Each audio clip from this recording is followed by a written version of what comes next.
출생률이 줄어들고 노년 인구가 늘어나면서 춘천을 비롯한 강원도도 급격한 고령 사회로 진입하고 있습니다.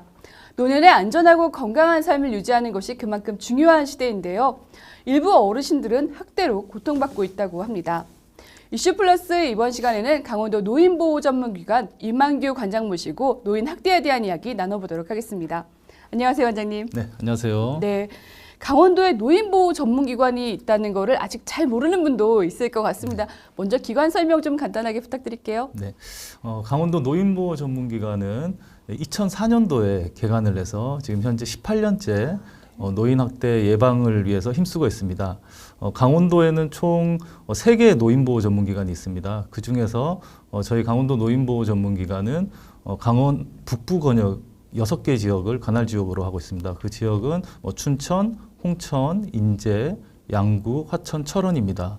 그리고 저희는 이제 노인학대 예방 그리고 노인학대에 대한 어떤 이제 인식 개선을 위해서 상담, 교육, 홍보 사업을 진행하고 있고요. 주요 업무로는 이제 학대 피해 어르신을 위한 긴급 상담, 현장 조사, 그리고 일시 보호를 하는 노인학대 예방과 전문 상담을 하는 기관입니다. 이미 꽤 오랜 기간 유지되어 왔던 기관이네요. 네, 맞습니다. 네, 저희가 좀 부족하게 알지 못했던 부분들이 있었던 것 같은데 또 다른 하나가 6월 15일이 법정기념일인 노인학대 예방의 날이라고 네, 들었습니다. 맞습니다. 네, 이게 의미 있는 기념일이기는 한데 또 상대적으로는 그만큼 노인학대의 문제가 심각해지고 있다는 반증이 될 수도 있을 것 같거든요. 특히 요즘은 또 코로나 시국이었잖아요. 코로나19 시대에 노인학대 문제의 상황들은 좀 어떤 변화들이 있었을까요? 코로나19 이후로 인해서 좀 저희는 그 사회적인 현상이 나타나는 부분이 가족이 집에서 함께 머무르는 시간이 좀 증가했고 또 수입은 감소하고 그리고 또 실직이 증가하지 않았습니까? 네. 그래서 그런 부분들이 가족 내 갈등 악화 그리고 어떤 이제 부양 부담에 따른 또 스트레스로 이어져서 노인학대에 좀 유의미한 영향을 미치지 않았나라고 네. 추측을 하고 있습니다. 그 근거로는 코로나 발생 초기인 그 2020년도의 학대 사례 현황을 보면 학대 행위자 유형 중에서 배우자에 의한 학대가 코로나 이전보다 한 80% 정도 증가를 했습니다. 80%? 예. 그리고 코로나가 좀 어느 정도 이제 적응이 된 2021년도를 보면 배우자에 의한 이제 학대가 이제 코로나 이전과 다시 이제 동일한 수준을 유지하고 있습니다. 비자발적인 으로 이제 가족이 동거하게 되는 부분들 네. 그리고 어떤 사회 활동의 제약들이 노인학대에 영향을 미치지 않았나라고 판단을 하고 있고요. 그리고 노인학대 추세로는 최근 3년간의 현황을 보면 2019년도에는 한 141건, 2020년 155건, 2021년 157건으로 집계가 됐어요. 그래서 저희 기관에서 사례 관리하는 건수도 증가하고 있는 추세이고 전국적으로도 계속 노인학대는 좀 증가하고 있는 추세입니다. 노인학대의 유형은 좀 어떤 것들이 있습니까? 노인학대 유형은 7가지로 구분을 하고 있습니다. 먼저 대표적으로는 신체적 학대, 정서적 학대가 있고요. 그리고 성적 학대, 그리고 노인의 어떤 재산 권리를 침해하는 경제적 학대, 네. 그리고 노인을 방치하는 방임 학대, 그리고 노인 스스로가 자신을 돌보지 않는 자기 방임, 그리고 유기로 구분이 되고 있습니다. 그 중에서 가장 이제 빈번한 유형은 아무래도 신체적 학대와 정서적 학대라고 볼 수 있습니다. 신체적 학대는 지속적으로 이제 증가를 하고 있는 추세고요.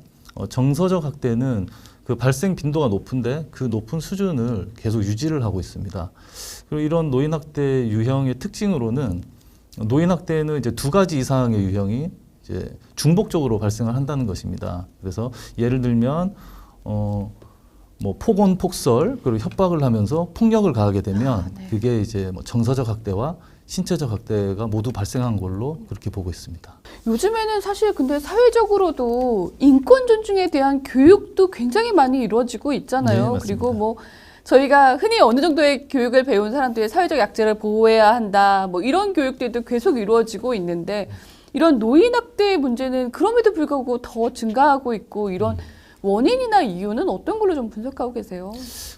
일단은 그 노인학대 발생의 원인을 개인적인 요인과 어떤 사회 문화적인 요인으로 크게는 이제 구분을 하고 있어요. 네. 그리고 개인적인 요인은 피해 어르신의 원인 그리고 뭐 학대 행위자에 의한 원인이 있는데 보통 피해 어르신에 의한 원인은 이제 어르신들이 좀 이제 신체적이나 또 경제적으로 좀 의존적인 부분이 있으니까 그게 이제 어떤 부양 부담, 부양 스트레스로 이어져서 뭐 정서적 학대라든지 방임 학대로 이어지는 경우가 있고요. 학대 행위자 원인 같은 경우는 학대 행위자의 어떤 알코올 중독이나 네. 정신질환이 좀 신체적 학대로 이어지는 경우가 있습니다. 그리고 뭐 사회 문화적인 현상으로는 원인으로는 뭐 급속한 뭐 고령화 그리고 뭐 가족의 어떤 구조나 기능 변화 그리고 또 부양에 대한 의식 변화를 꼽을 수 있겠습니다. 그동안 좀 기억에 남거나 안타까웠던 사례들도 있으셨을 것 같은데 네네. 어떤 것들이 좀 있으셨을까요? 많은 사례들이 다 이제 안타까운 경우가 네. 있는데요. 최근에 이제 부부간에 노인 부부간에 이제 그런 갈등으로 인해서 발생한 학대들 같은 경우는 항원 이혼으로 또 이어지는 경우가 많더라고요. 그래서 네. 그동안 되게 오랜 기간 서로 이제 고생을 하면서 살아오셨을 텐데 이제 노년기의 어떤 이런 문제로 인해서 갈등이 불거지고 이게 뭐 학대로 이어지고 또 학대가 또 이혼으로 이어지는 이런 상황이 좀 가장 안타깝다라고 좀 생각이 듭니다. 네. 가정의 문제에서 집안에서 해결해야 할 문제라고 볼 수 없을 것 같은데요.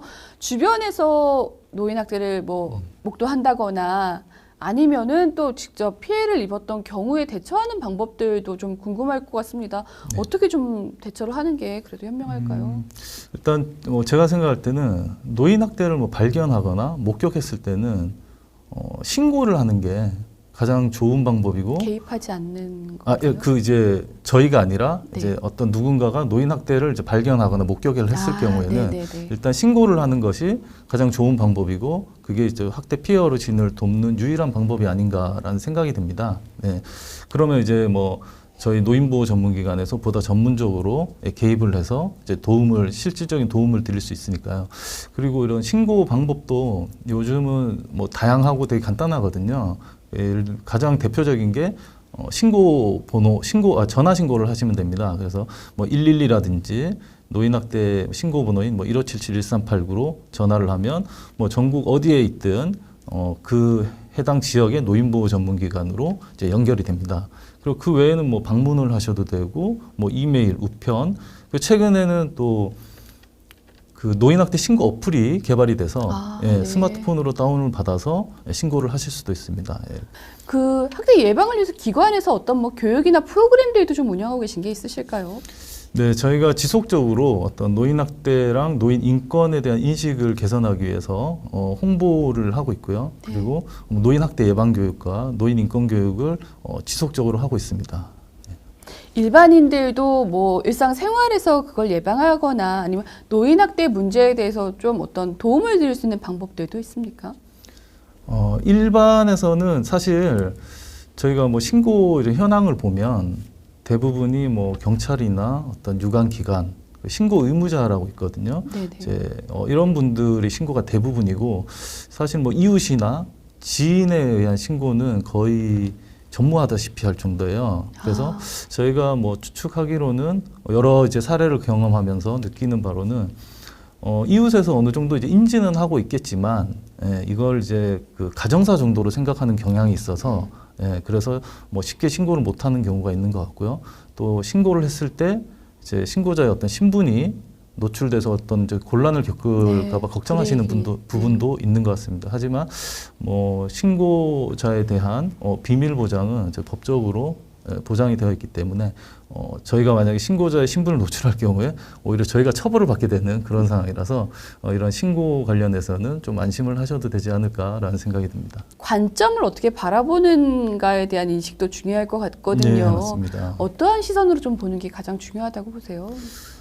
노인 학대는 이런 말이 있습니다. 노인 학대는 참견이 아니라 도움이다. 네. 네네네. 지금까지는 여전히도 그 일반적으로는 이제 노인 학대에 대해서 집안일, 가정사 정도로 생각하는 경우가 많은데 이거는 뭐 누구라도 알게 됐을 때 적극적으로 좀 도움을 주지 않으면 그 이제 피해를 당하시는 분들은 계속 그 고통 속에서 남모를 고통 속에서 이제 지내게 되는 것 같습니다. 그래서 노인 학대 이런 부분에 대해서는 확실히 이건 도움이 필요한 거다. 내가 도움을 줘야 된다. 알게 됐으면 그런 인식이 좀 중요하지 않나라는 생각이 듭니다. 네. 중요한 시점에 강원도 노인보호 전문기관을 잘 활용하고 네. 이용하는 것도 중요할 것 같은데요. 향후에 하고 싶으신 역할이라든가 뭐 앞으로의 목표 이런 게 있다면 어떤 게 있는지 마무리 인사와 같이 좀 부탁드리겠습니다. 예, 뭐 노인 학대가 그 매년 증가하고 있지만 여전히 그 드러나지 않는 사례들이 많이 있을 것으로 저희는 추측을 하겠습니다. 저희도 뭐 지속적으로 뭐 일반 시민이나 뭐 유관 기관 뭐 종사자들을 대상으로 뭐 예방 교육이나 이제 홍보를 네. 진행을 하고 있는데 뭐 그것도 중요하지만 보통 이제 시민들의 관심이 가장 중요하지 않을까 생각해요. 내가 이제 살고 있는 주변에서 혹시 어떤 어르신이 지나가는 분을 봤을 때 잠깐만 관심을 가져보면 이분이 노인 학대나 뭐 어떤 무슨 어려움을 겪고 있는 분이라는 거를 우리가 사실상 쉽게 좀 알아차릴 수 있을 것 같아요. 네. 그래서 이제 그런 부분이 이제 발견됐을 때 좀 적극적으로 좀 행동을 해주시는 부분이 필요하지 않을까라는 생각이 듭니다. 가족을 뜻하는 패밀리라는 단어는 Father and Mother, I love you라는 첫 자를 딴 약자라고 합니다. 가족의 소중함과 부모의 따뜻한 마음을 느끼고 그 소중함을 일깨우는 것이 삶을 더 풍요하고 따뜻하게 만드는 것이 아닐까 다시 한번 생각해 봐야 할 것 같습니다. 이슈플러스 이번 시간에는 강원도 노인보호 전문기관 이만규 관장과 이야기 나눴습니다. 고맙습니다.